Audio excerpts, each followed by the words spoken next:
Well, to discuss all of this, Lorenzo Kamel joins us. He is a professor of international history at the University of Turin.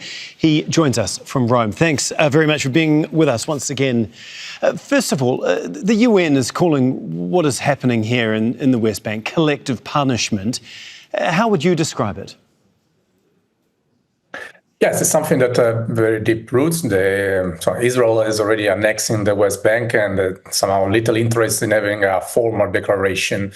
Just a couple of days ago, the Israeli Minister of Defense was presenting this annexation plan, where there are 500,000 settlers that are ready and will continue to voluntarily rule over 3.5 million of Palestinians without having these people, without having civil rights, freedom of movement, and so on.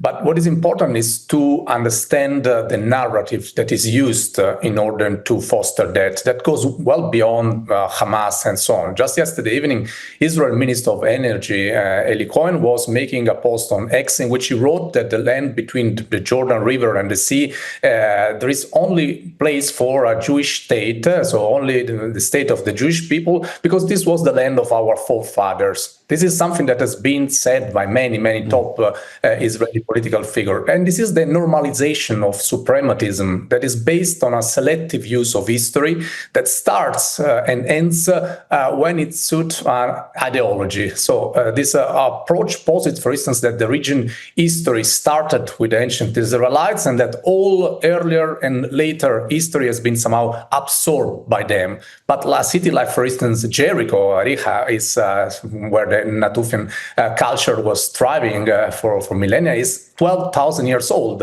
So it's a very ancient history. And if we accept that kind of narrative, for instance, the Israeli authorities should give up, should withdraw from the coastal area, from Ashdod to Ashkelon, which has nothing to do with any ancient formative territory. So the bottom line of all this is that the land between the Jordan River and the Mediterranean Sea did not belong to one single people in its entire history, and this is why it should be shared. Yeah, and given what we've seen over the last 2 years, I mean, almost 1,000 people have been killed, tens of thousands displaced. Is it still relevant to talk about a two-state solution now? Yeah, I would say that it was not even relevant before. The alternative to the two-state solution, so the one two-state solution, it was somehow empty words, mainly in Western countries. So the alternative to make real pressures and to make sanctions and so on to any actor, being Palestinian, Israeli, or anyone else that runs against the right of self-determination of these two people. So the alternative to that was what Naftali Bennett, the former Prime Minister of Israel, defined autonomy on steroids. So if you have a nuclear power and a population under occupation almost completely disenfranchised, what will end up without this huge pressure by the international community is that autonomy on steroids. So all this debate of one two-state solution are largely empty words. And if we could just turn our attention back to Gaza for the moment. The Israeli military saying it now controls 40% of Gaza City. We heard from our correspondent there, Tarek, earlier saying that the Israeli military is now in the heart of the city. We've also seen the death toll soar there. Seemingly nothing is going to stop the Israeli military seizing the city. Yeah, the Israeli army expected around 200,000 Palestinians will remain in Gaza City. 1948, 156,000 Palestinians succeeded to remain in what became the state of Israel. So these 200,000 Palestinians, according to them, will remain there despite risking their life.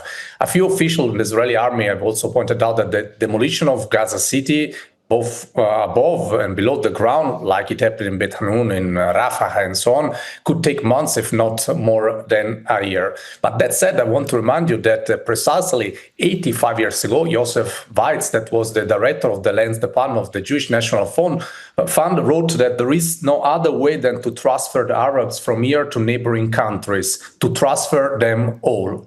Now, today, regardless of whether Hamas surrenders or not, Smotrich and other Israeli ministers have reiterated that Israel's goal, that is the so-called voluntary mass expulsion and the permanent occupation of Gaza, won't change. And this was clear from day one, and day one was not 2 years ago. Let's also stress that it's quite easy to be very bold, like Smotrich.